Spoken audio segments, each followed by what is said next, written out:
With Andrei, we've met in the morning during the panel discussion. Now he's on stage again to show other interesting things. So it's about high availability in home automation.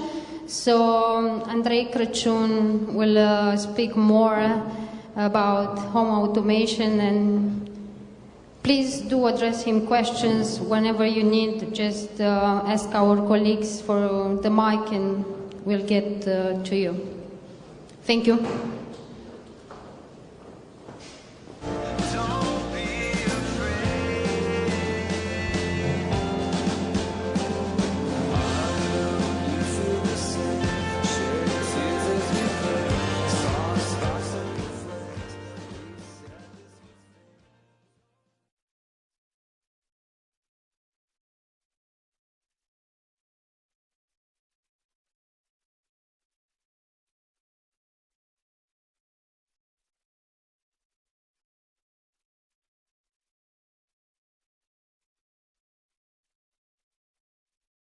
Talking to you about high availability and home automation.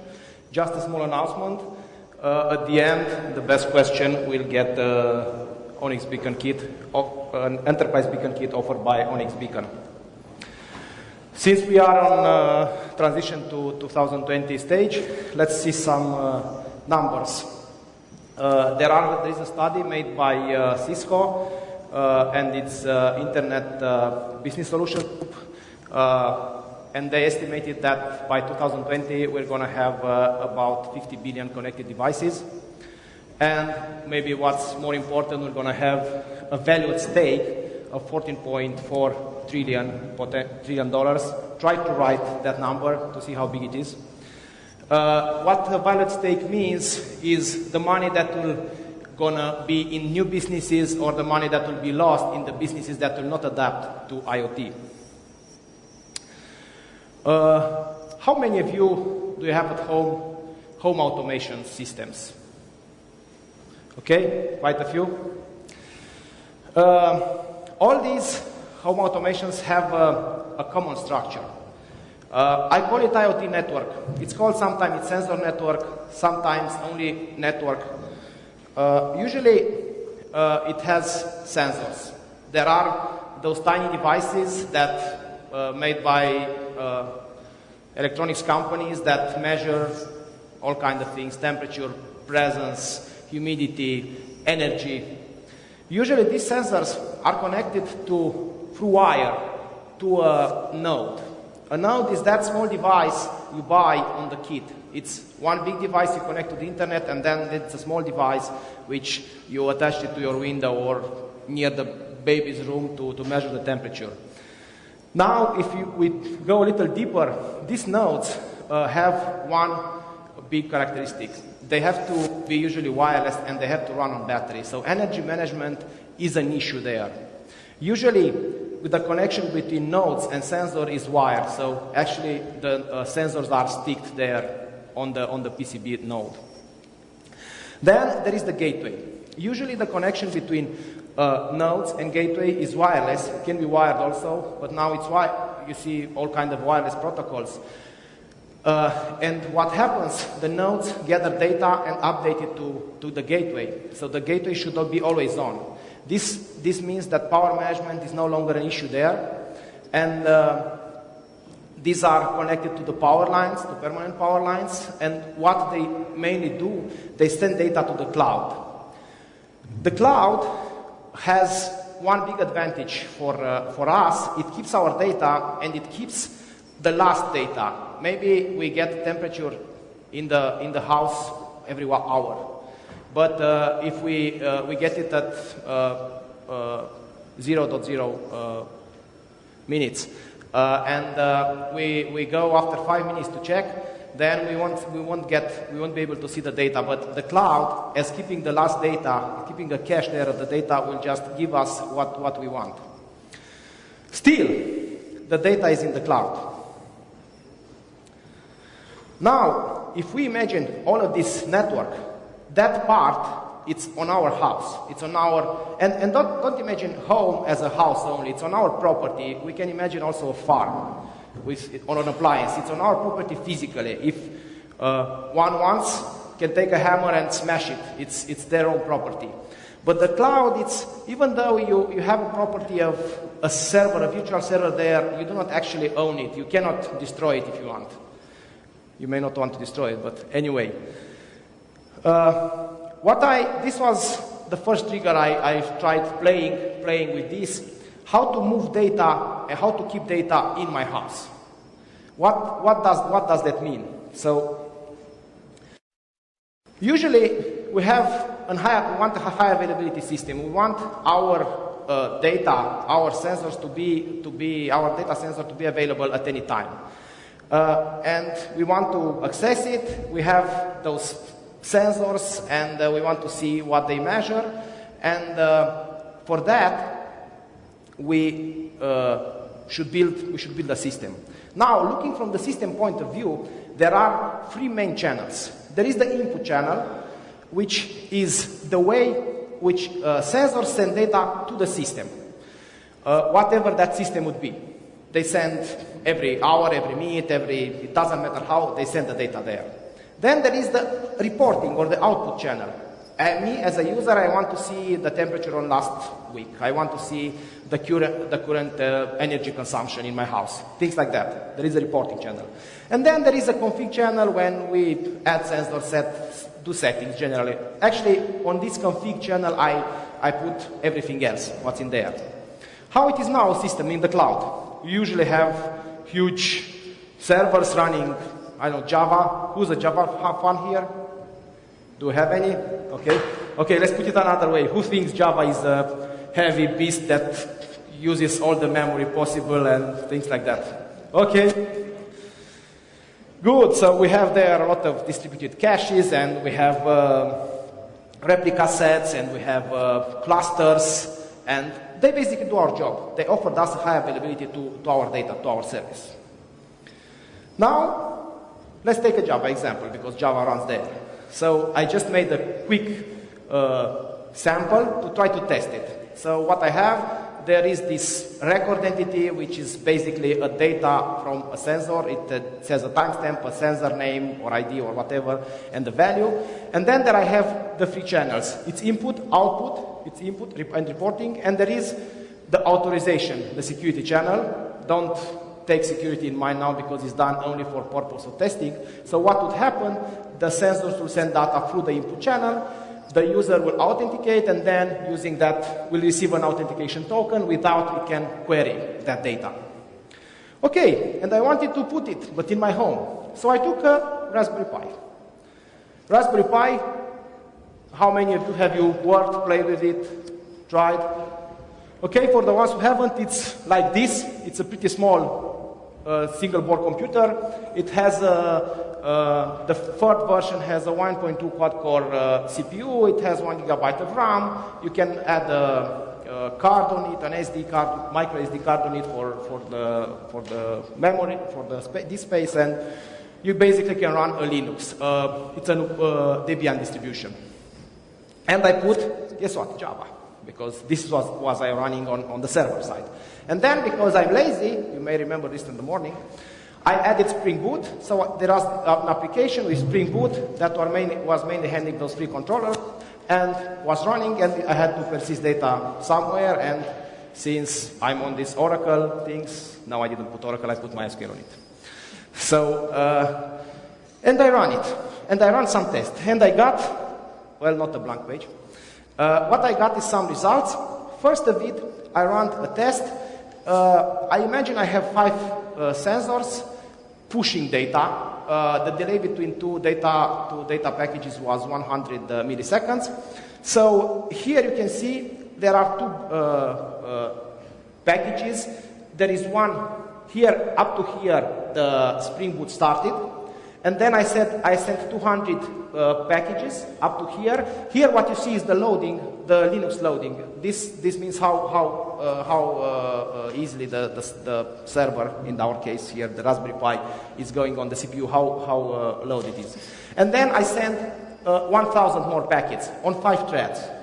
I had a computer and just made a simple app running HTTP requests. And these are the results. So the loading was somewhere around 3. Then I went further and I said, okay, I want 10 threads.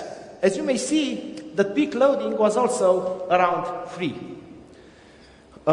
When I switched to 20 threads, the peak loading doubled, but also the time doubled. So I concluded that, you know, here somewhere, maybe somewhere on 10 threads, there may be a limit of handling of how many, of how the cores on Raspberry Pi react in combination with Java, of course. Then I ran a fourth test, which was with 50 threads. Actually, I was trying to kill that Raspberry Pi. And the loading went up to 33 or something like this. And then I let the system running. I wanted to see what it will happen if the loading will be persisted. What will happen if I let the system? And as you can see, it went up to near 0 here. It's because the graph is pretty high, but there it's this loading. It remained there. Now, an important thing about how big the data is. I have 2 measurements with 10 sensors and 200 sensors. Now, imagine we have a house.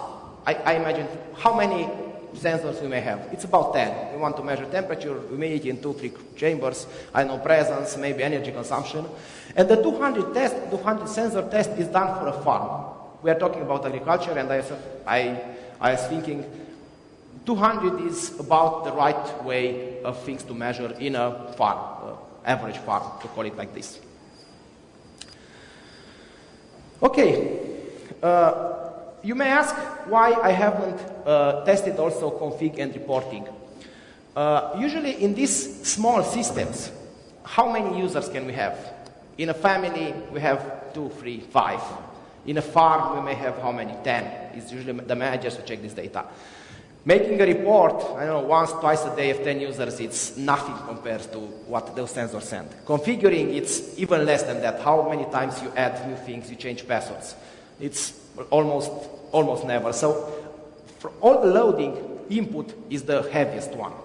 Now, what I did, I said, okay, I noticed that on the processes, MySQL was using a lot of system load. And what I did, I went to, I got a second Raspberry Pi and installed on it MySQL. What the surprise was that I ran again all the tests, the total load of this was split like that. So Java is not that heavy. So only 15% of all this loading was made by Java and Spring Boot and all that. The rest of it was done by MySQL inserting data. Okay, MySQL may not have been configured properly, even though I think I chosen the best configuration for the Raspberry Pi, but the load. Okay, then still I wanted high availability. What happens if a Raspberry Pi crashes? So I added 2 of them. The same configuration, and then I had a load balancer. It was actually, there were 2 more. This is for real the final configuration that ran. The 2 bottom are this here, and the 2 tops are Raspberry Pi 2s. They act as a high availability load balancer. It's just default tools installed from the internet. And then, since I wanted to make also the database somehow to have it high available, and since I had some Intel Edisons from another project, I made a replica set out of Intel Edisons. By the way, Intel Edisons looks like this. Have you played with it? Anyone? Okay, good. It has a CPU of 500 megahertz, still 1 gigabyte of RAM, 4 gigabytes flash memory, it has Wi-Fi and it has Bluetooth. And then I set up a replica set, a MongoDB replica set on free Intel Edisons. Wanted to see how it behaves. Then I rerun some tests with not very interesting results, meaning that the loading was not raising. And then I went to the 200 tests. And what you see here is the loading on running the 200 threads test Here it is on the Raspberry Pi, so on the business layer, to call it like this, and also on the presentation layer. And then this is the load on the free Intel Edisons running the MongoDB replica set. The blue one is the one that was primary at that moment. So you see, primary is more used, but still the loading is less than 2 here, and here is about 2, almost 2, only on the peaks. Meaning that, so here we have 200 threads. If you remember, on 50 threads and only one server, we had like 30 loading. So actually the system was not going on. One thing to remember, these tests were done with logging enabled and with some monitoring tools built by myself, made on the top commands and on basic Linux commands. So some of the loading may have been added from there, but still the load was the same on all tests. So some small value may be added from this. Still, at this point, I did not address the other 2 channels. I want high availability. If I log in on one Raspberry Pi, then if I get the load balancer sends me to the second one, and I get to get my data out of it, my session may be lost, my authentication token may be lost. And what I added, since again stolen from the big applications, I added a distributed cache level, and I added a Hazelcast. A Hazelcast cluster. So Hazelcast is based on JGroups. It's out-of-the-box distributed cache, which does fast connections. You can take nodes, you can add nodes without pre-configuration of the nodes of masters and so. And basically what I do there, whenever a new authorization token is generated, I add it into this Hazelcast. This is moved across all the nodes, and then these nodes are we can take reports from other nodes, from any of each. This allows us for different configuration, which can be like this. For instance, if I get a lot of data, you may remember that I've been telling you that nodes would send data, but some configuration are made so that nodes will gather data even if the gateway is, by the way, we're on the gateway, I think that's clear for everyone. Even if the gateway is not available, the nodes will keep the data and they start to sending it. And it may happen, the gateway to be out, in our case, and then the nodes will start to send, all of the nodes will start to send all the data. In that time, we want to check it, and we want to make a query. Since if we are in a farm, we are 200 against 1. Of course, we'll have that priority. We'll have, the loading will be pretty big, and we'll have to wait. So we can make a configuration like this, and which one server to one Raspberry Pi, one server, if we imagine the big deployments, would serve the input channel, and the other would serve the reporting channel, and config can handle anything. Or we can go to configurations like this, when we can have multiple instances serving the input channel and 1 or 2 multiple instances serving the reporting channel. By the way, at some point, I started all these apps on the Raspberry Pis, and I started also all those Spring apps on the Edisons to see how they behave, how fast they go. And actually, it was pretty impressive how Intel Edison handled it. The load was pretty big, but it handled the request also with the replica set running on it, and also with Spring Boot and everything there. It was a decent system for a home. I think it can be used. You can have any configurations you want with this, as Hazelcast is out of the box. No matter what configurations you have, take care where you keep your data.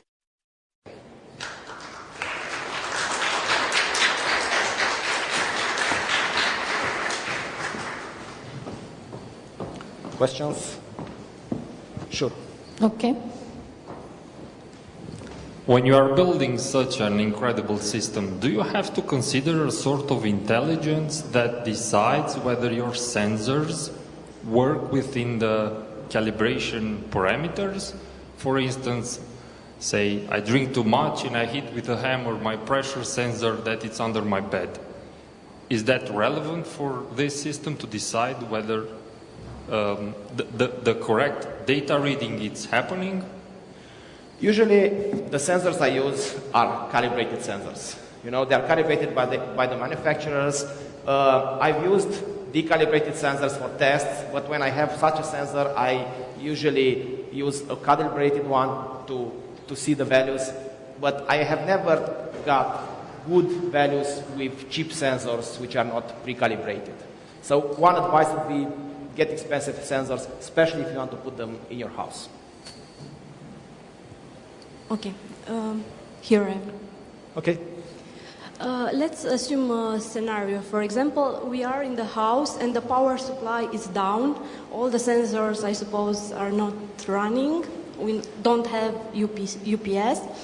And in the meantime, the server we have all the data in cloud and the hardware is broken and all the data is lost. We see, which is your backup solution for this after the power supply is on again? So you mean the Raspberry Pi things, or? Yes, the Raspberry Pi is going okay. down and you lost the data from the cloud. Is a common error, you can have it. You want the data back from the cloud? No. Actually, you want to go in vacation and you set the vacation parameters for humidity, for temperature, and so on. In the meantime, you are relaxed in vacation on the beach and whatever. Okay, and the power supply from home is going down and the data is lost from the cloud, which is the backup. And the backup, how the data will be put back again, because you don't want to have bills. Power outage means these devices are connected only to the main line. But these devices, for instance, Raspberry Pi uses like 3.5 watts of power, which is very, very less. This here is a kit to run Intel Edison with a battery. This runs for about 4 days. This is 4.44 amps. These are tests not by specs. These are tests made by me and giving it a ping, so the Wi-Fi, to assure that Wi-Fi was always on. These devices, you should have a battery backup. It's like this is how I imagine I would have do it in my home. But the big advantage is that these devices have very small power requirements. And there, you're going to have to have a backup. And if you imagine a farm, for instance, this device can be used with a solar panel, which is about this size, and cost like $15, $20. Okay, and the data will be restored from... The data will always be either on the nodes, either on the gateway. The nodes are, it can be those Intel Edisons, and the gateway would be this system. Perfect, thank you. Okay. So thanks for the presentation. I also have a question. I didn't understand exactly. How do you handle the security issues over the home automation project? For example, you said on the input side that you are analyzing data from various sensors. As a home automation, you may have also outputs. For example, set the temperature of a room, or monitor if all the windows are closed.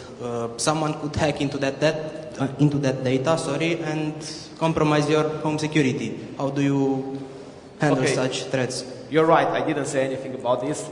This was the scope of it, not to saying. Okay. Security is a big issue. It's not only this. Enterprise technologies, which I bring there, offered strong security options. But there is another security level.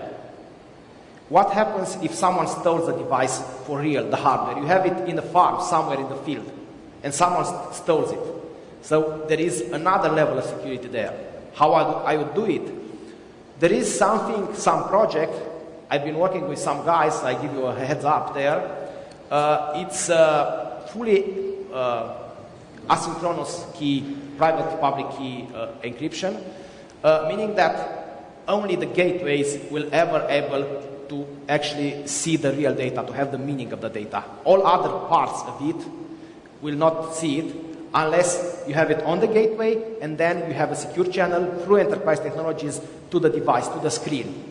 If either is a browser, either is an app, and this is the only way we found out to do this is through asymmetric encryption, and the keys will be exchanged physically. You'd have to go with the sensor near the gateway and with your phone, because you want to see it on your phone or mobile device near the gateway. Share it somehow through NFC, but you have to be there physically because IoT is a physical world and you need physical contact. Yeah, that's it. You won't be able to have a full security options to stay here and to monitor your vacation house in Florida by never going there. So. One question there, and afterwards I'll move in front. Yeah. I play with it a little bit with Intel Edison and with the chip sensors that you mentioned. It seems a little bit a do-yourself solution, this one. So a question for you is, why would I choose and handle the configurations and have all the hassle of just configuring and using and building this system myself or somebody or another engineer, when I can buy for the same money or little less a professional solution for the home or for the, I don't know, for the farm? Because, for example, the sensors, at least the cheap ones, I needed to have power for them. I needed for them to either have a Wi-Fi module integrated, which they didn't, and I had to wire them directly to the Edison and stuff like this. Why would I do that? So first of all, there is no current in the market, there is no out-of-the-box solution that would offer you high availability if the board crashes. If one Raspberry Pi here, or it will crash, then you lose your data. Still, regarding the price of all these systems, so Raspberry Pi is about 35 euros, the Intel Edison it's about $50. The price is about an average gateway. Even though the ones I presented there are solutions from producers like Intel or so, which costs up to $1,000. That's one thing. I don't say you have to build it. It's a suggestion for, and thank you for asking me this question, it's a suggestion for the manufacturer of gateway to take these kind of solutions into consideration. And this would go with that thing of keeping the data in your house on your own property. If you're an engineer, you're a hobbyist like me, build it. Okay.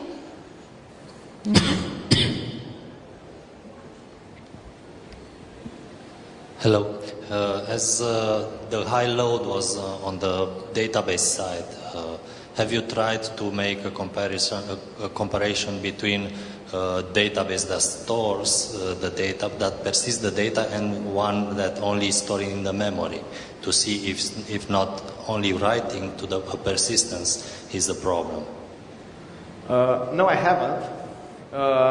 But yeah, your point is valid. I haven't tried this. I've tried also other scenarios, but haven't tried one which gives data in the memory, mainly because memory solutions, let's say, are not that popular on this field. I wanted to use something out of the box, something that I had, and there's another reason. Again, I was lazy, and for instance, I didn't make a configuration with Raspberry Pis running MongoDBs. I wanted to go NoSQL because I had to rebuild everything. So yeah, that's a valid point, and for sure I'll try it in the future.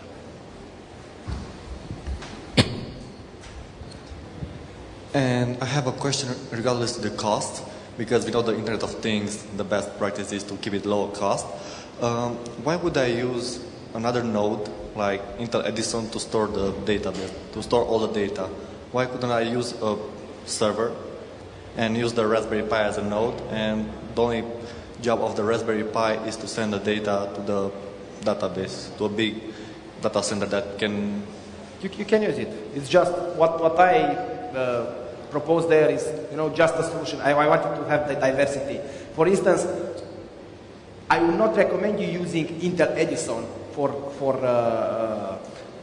keeping the data, because Intel Edison has the limited 4 gigabytes of flash.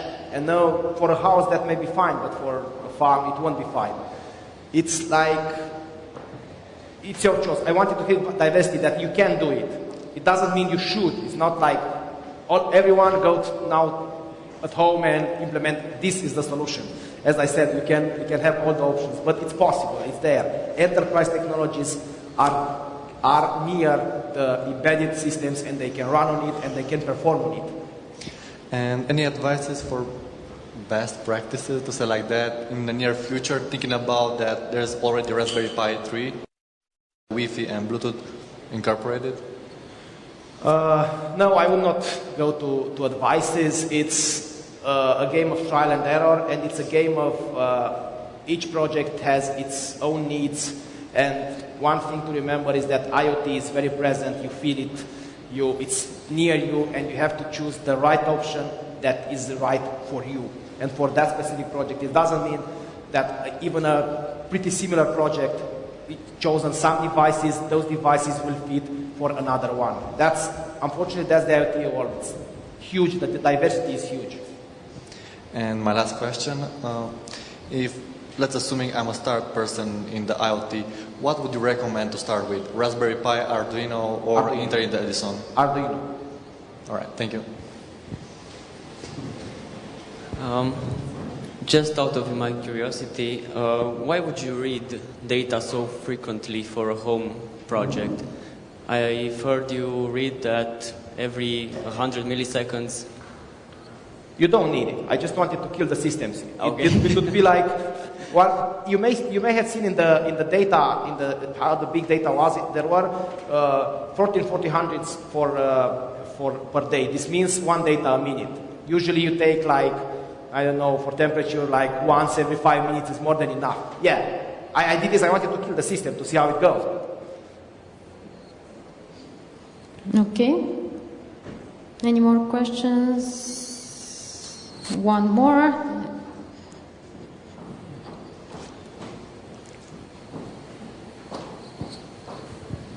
Did you try adding image processing in this smart system? No. No. Okay. Short answer. Okay. So I think we've covered it all. Yeah? Okay. For now. Okay. Thank you, Andrei. I have a key to give. Okay, do you have any ideas? Tough decision. Yeah, a lot of good questions. I'll choose you, I guess. You. Okay. Okay. Okay. Congrats. Congrats. Okay, thank you very much.